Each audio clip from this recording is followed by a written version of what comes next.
Hello my friends, मेरे YouTube channel Edu lover या education lover में आपका स्वागत है, जिसमें कि मैं आपको एक इंटरेस्टिंग वीडियो के साथ हूं, जिसमें कि मैं आपको बताने वाला हूं कि 11-12 जो एग्जाम चल रहा है, एमपी बोर्ड हो या सीबीएसई बोर्ड हो, तो इसके बारे में कि आप एंड टाइम में कैसे पढ़ें और ज्यादा से ज्यादा नंबर पाएं, कौन से यूनिट को आप पढ़ें, किसको स्किप करें, कैसे पढ़ें, तो इसके बारे में मैं आपको कंप्लीट इन्फॉर्मेशन दूंगा, जिसके लिए आप कंप्लीट वीडियो देखें।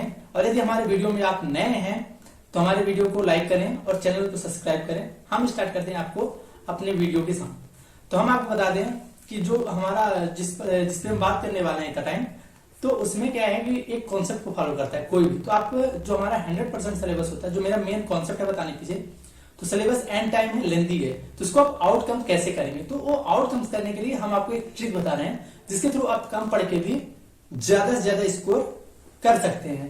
तो हमारा एंड मोमेंट है, तो हम उसके अकॉर्डिंग बात करते हैं। तो हम आपको एक अच्छा ट्रिक बता रहे हैं जिसपे हम बात करते हैं। फर्स्ट थिंग, तो जैसे हमारे पास इतने प्रीवियस ईयर के पेपर हैं, पूरे 11-12 के लगभग हैं पूरे पेपर, तो हम आपको इसके अकॉर्डिंग एनालिसिस बताते हैं, और जो कि हमारा पर्सनल एनालिसिस है, पर्सनल एक्सपीरियंस है, हम आपको उसको भी शेयर करते हैं, उसके अकॉर्डिंग भी बताते हैं।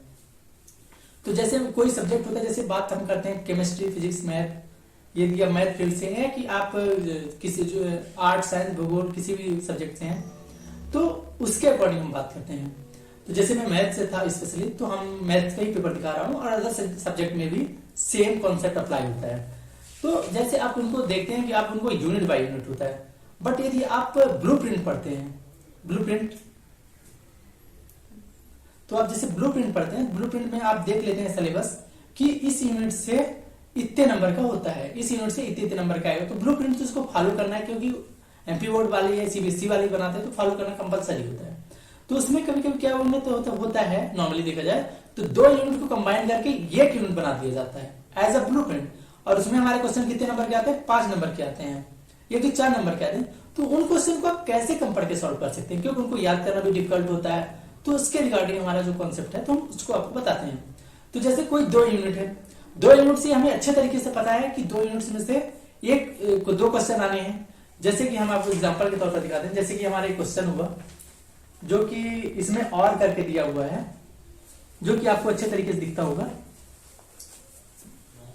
तो जो और टाइप से क्वेश्चन होता है, तो इसमें तो जो और टाइप से जो क्वेश्चन होता है इसमें, तो इसमें लोग कॉन्सेप्ट एक करता है। 2 यूनिट से एक क्वेश्चन आना है, ब्लूप्रिंट से आप देखेंगे तो आपको पता चल जाएगा 4 या 5 नंबर का कि कैसे आए। फर्स्ट, सेकंड, आप क्या करेंगे, जो ब्लूप्रिंट से आप पढ़ लिए कि एक दो यूनिट से एक क्वेश्चन आना है, एक सेट आना है, मतलब 2 क्वेश्चन आएंगे। तो आप उस यूनिट्स में से 2 यूनिट में से एक छोटा एक बड़ा यूनिट होगा, ये डेफिनेटली हर यूनिट बराबर नहीं होते, तो पर क्वेश्चन उनको दोनों यूनिट से एक एक देना ही है, ये कंपलसरी है। तो जो छोटा वाला यूनिट है, जिसमें कि लगभग जैसे एक में 10 टॉपिक है और एक में 5 टॉपिक है, पर उसको 10 टॉपिक से एक क्वेश्चन भी देना है और 5 टॉपिक से भी एक क्वेश्चन ही देना है। तो आप जो छोटा वाला टॉपिक है, तो उसको आप पढ़ लेते हैं, और आप जब उसको पढ़ लेते हैं एंड मोमेंट में, और आपको उसी 5 क्वेश्चन से लगभग आपका एक क्वेश्चन आ जाता है दोनों में।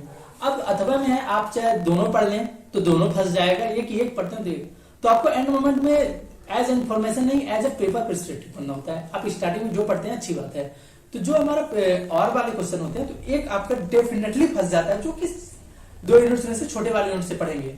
ये कि 10th में भी यही कॉन्सेप्ट अप्लाई होता है, 12th में भी होता है। मैं स्पेशली 11th और 12th को इस वीडियो पे फोकस कर रहा हूँ, तो उसके अकॉर्डिंग मैं आपको बता रहा हूँ। तो उसके अकॉर्डिंग ये चीज होता है, तो आप इस चीज को याद करते चलते। जैसे कई सारे यूनिट होते हैं जिसमें कि सिलेबस बहुत ज्यादा लेंथी होता जा रहा है, तो आप ये यूनिट को सीधा एलिमिनेट कर दीजिए, सीधा डायरेक्टली एलिमिनेट कर दीजिए। ये कि उससे ऑब्जेक्टिव आने वाले हैं, जो कि ब्लूप्रिंट में ऑलरेडी मेंशन होता है। तो आप फिर एक से ऑब्जेक्टिव पढ़ लें, ना कि थ्योरली पढ़ने जाए, फिर भी आप उससे 100% स्कोर कर सकते हैं। ये मेरा एक्सपीरियंस है, आप खुद प्रीवियस ईयर के एनालिसिस पेपर देख लीजिए। ये ट्रिक है जो कि फॉलो करना उनके लिए भी कंपलसरी ही है, क्योंकि देना मजबूरी है। तो आप इससे एक यूनिट को सीधा स्किप करके सेकंड यूनिट जो छोटा वाला है उससे पढ़ सकते हैं, तो आप डेफिनेटली हाईएस्ट मार्क गेन कर सकते हैं। क्योंकि हमारा एंड मोमेंट में हाईएस्ट मार्क गेन करना होना चाहिए, न कि हमें नॉलेज गेन करना होना चाहिए। नॉलेज गेन के लिए तो पूरा साल बाकी होता है, बट एंड मोमेंट में आफ्टर 1 मंथ यही शेड्यूल हमें फॉलो करना चाहिए। और ये हमारे हर सब्जेक्ट में, चाहे वो हम किसी स्पेसिफिक ब्रांच से हों, जैसे कि जो हमारे वो होते हैं साइंस, बायो, मैथ, या किसी भी सब्जेक्ट से, या कि आपको कोई सब्जेक्ट पेपर है, तो आप उसको ऐसे पढ़ें जिससे कि आप काफी अच्छे तरीके से पढ़ सकते हैं। जैसे फिजिक्स है, तो फिजिक्स इसी तरीके कॉन्सेप्ट अप्लाई करते हैं जो कि हमारा प्रीवियस ईयर का पेपर रखा हुआ है, तो हमें इनको इस अकॉर्डिंग ही पढ़ना चाहिए। 2 यूनिट में से 1 यूनिट को एलिमिनेट कर देना चाहिए, इसको हम बोलते हैं एलिमिनेटिंग प्रोसेस इन 1 यूनिट, जो कि मैं खुद पर्सनली बोल रहा हूँ, किसी को बोलो नहीं है। तो आप उसको 1-2 यूनिट में से 1 यूनिट हर सब्जेक्ट में कर सकते हैं और हर ब्लूप्रिंट के अकॉर्डिंग पढ़ें, जिससे कि आप कम टाइम में कम पढ़ के भी हाईएस्ट मार्क गेन कर सकते हैं। आपको वहां पास आपको 2 में से 1 ही करना है, तो आप 1 ही अच्छे से करिए। और यदि आप इन फ्यूचर 11-12 के स्टूडेंट हैं, आपको एनडीए या कि जेईई मेंस या कि आप नीट की तैयारी करना चाहते हैं इन फ्यूचर, तो हमारे वीडियो को लाइक करें और डेफिनेटली चैनल को सब्सक्राइब कर दें कि इन फ्यूचर जो चैनल है तो उसी पे बेस्ड होगा, उन्हीं के कॉन्सेप्ट पे चलेगा। तब तक के लिए जय Hind, thank you for watching and best of luck for your exam.